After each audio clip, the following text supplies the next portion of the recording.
When it comes to holidays, there is nothing better than a good prime rib. Today, we're gonna be doing something special here on my Lone Star Grillz Pellet Grill. We're gonna be taking this 5-bone prime rib roast and we're gonna be stuffing it with a homemade stuffing that I've made, and we're gonna be smoking it on that Lone Star Grillz Pellet Grill. I'm gonna show you every step along the way to make this absolutely knockdown, drag out best holiday meat that you can possibly make.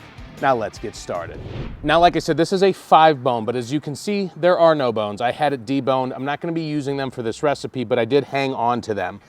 I am going to trim a little bit of this hard fat off of this, just a little bit, because it's something that we're not gonna need. But for the most part, I'm not trimming up prime ribs. The only time that I really do is if there's anything really hanging off. And this one here, in general, looks pretty darn good. Now, because we are gonna be stuffing this, we're gonna have to cut this and almost unroll it. And we're gonna roll it back up like a cinnamon roll. So we have to be a little bit careful as we do this, or else we're gonna cut through it and it's not gonna have the same effect. I'm gonna cut through this kind of at an angle, and you wanna try and make good, clean cuts. And the best tip that I can give you whenever you're butterflying a big, expensive roast like this is to go slow and use nice and steady movements. I'm gonna do my best to maintain about the same thickness all the way through. As you can see, if you're careful, you know, it isn't that challenging. It almost unrolls on its own.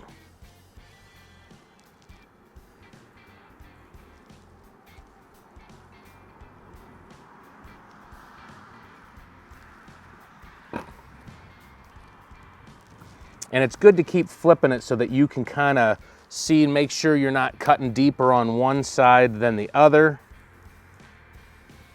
because we don't want to cut through this.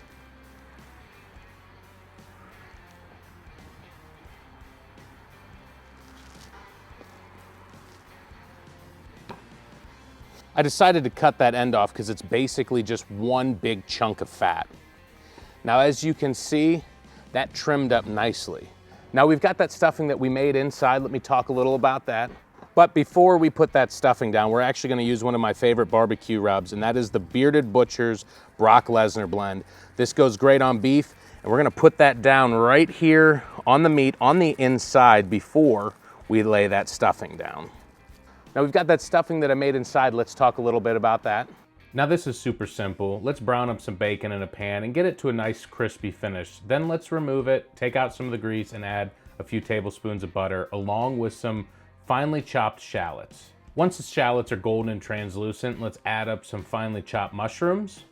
Once those are all cooked down, we're going to add some chopped up spinach. We're gonna mix that into the concoction as well, along with some breadcrumbs. We're gonna mix that up really well, and then we're gonna reintroduce the bacon and mix that in as well. And now your homemade stuffing is done. The full recipe can be found down in the description. All right, now that you know what went into the stuffing, it's time to get that onto the prime rib. Now I'm gonna try and get as much of this on here as possible. We may have a little extra. And I wanna try and spread it kind of even so that this will roll up nicely. And I'm gonna have to stop about an inch or two before the end because we're gonna need to close this back up. I can tell you though that this stuffing that we're using to roll up in this prime rib smells incredible with that bacon, and everybody knows when you're cooking with breadcrumbs, that's to maintain that moisture down inside. We soaked up some of that butter and that bacon fat. Oh, this is going to be delicious.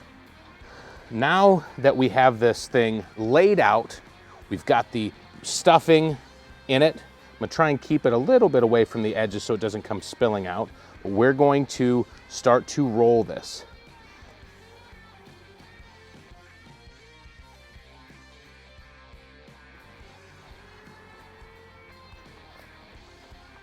Now we're gonna need some butcher's twine.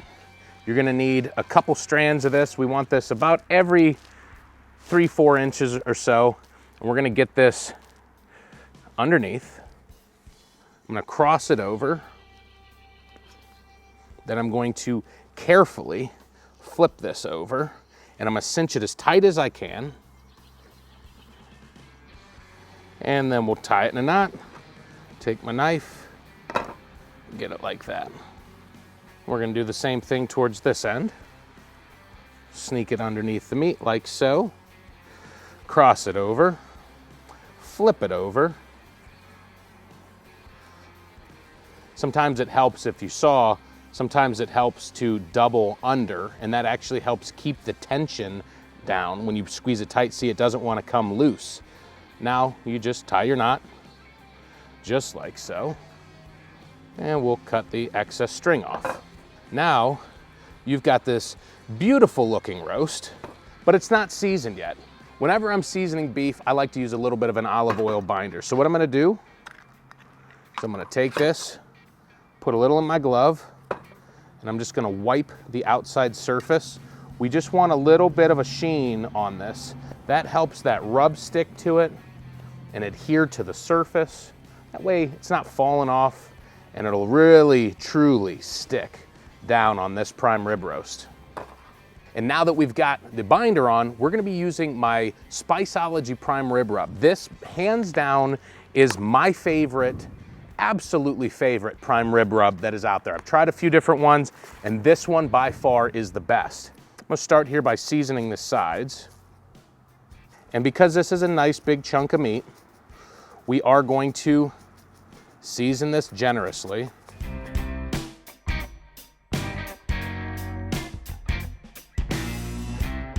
As you can see, I do have a little excess on the cutting board here. What I'm gonna do is I'm just gonna roll this right through it.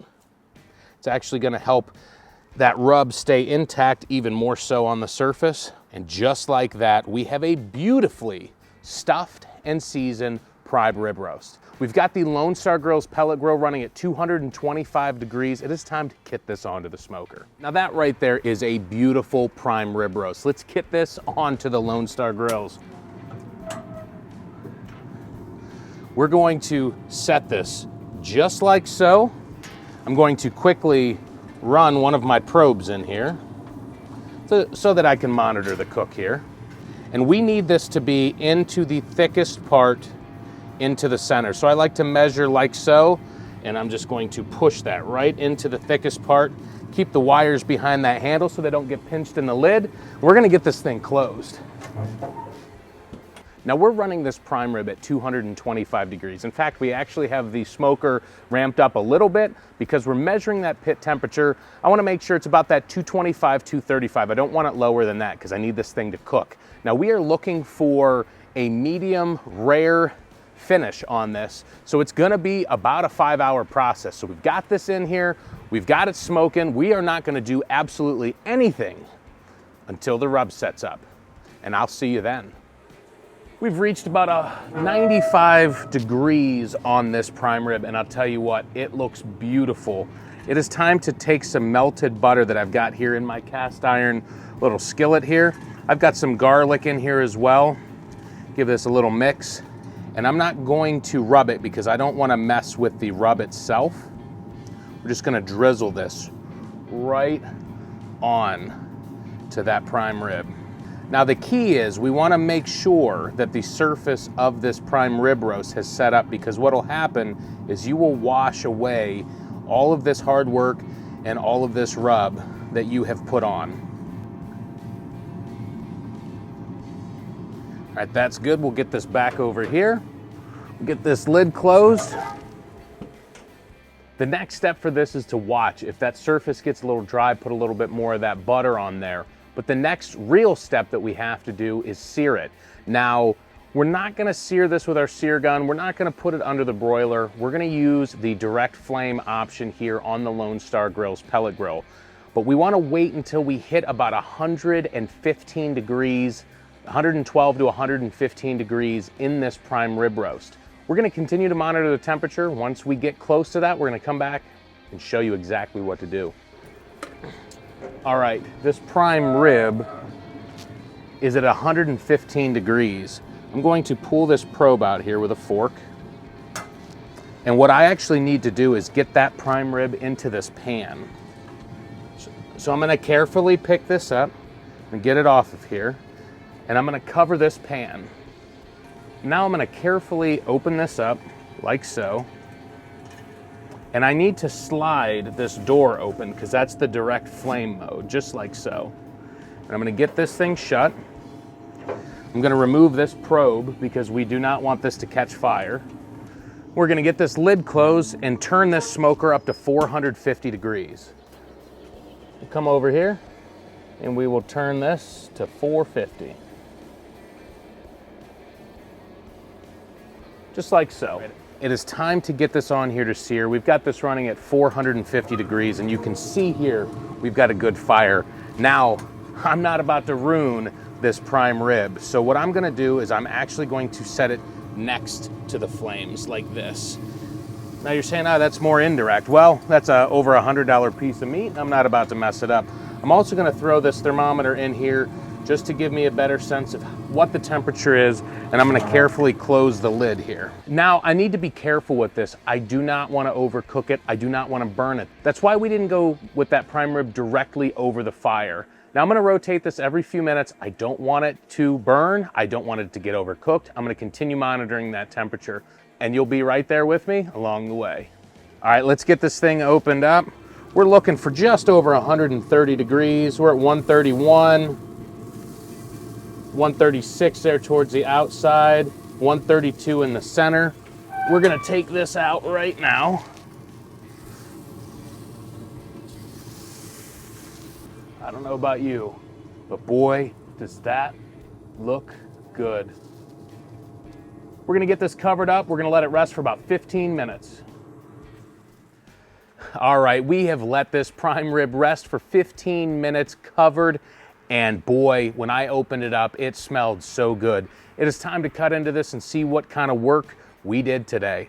Now, this was about a 7-pound prime rib roast prior to removing the bone. So we're probably looking at about a 5.5-pound rib roast at the end of the day, maybe even 5. Now remember, we sliced this thing open, we unraveled it, we stuffed it with that incredible and savory stuffing, and then we smoked it on that Lone Star pellet grill at 225 degrees and then seared it there towards the end till we hit about 130, 132 degrees internal temperature. It is time to cut into this and see how we did.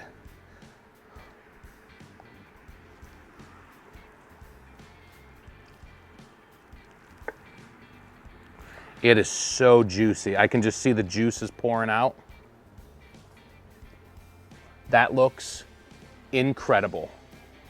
Now you notice I did not take the twine off yet, and the reason why is I don't want to let this unravel until it's time to eat. So my family's inside waiting. I don't want to leave them waiting any longer. So I'm gonna cut a slice of this.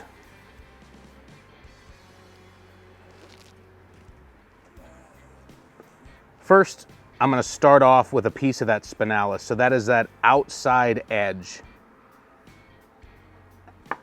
Give that a try. That is incredibly flavorful, but that's to be expected because that Spiceology prime rib rub, literally one of the best prime rib rubs that I've ever used, and I've made quite a few prime ribs. Now let's try a piece here with that stuffing. I want to see how we did with that. Let's give that a try.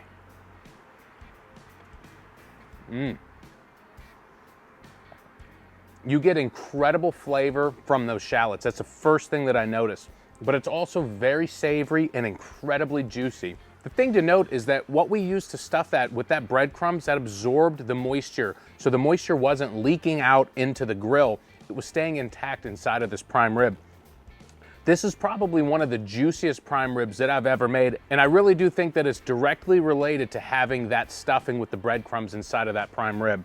Now, I don't know about you guys, that looks great, and I've got a family that is super hungry inside. It is time to get this in and eat dinner.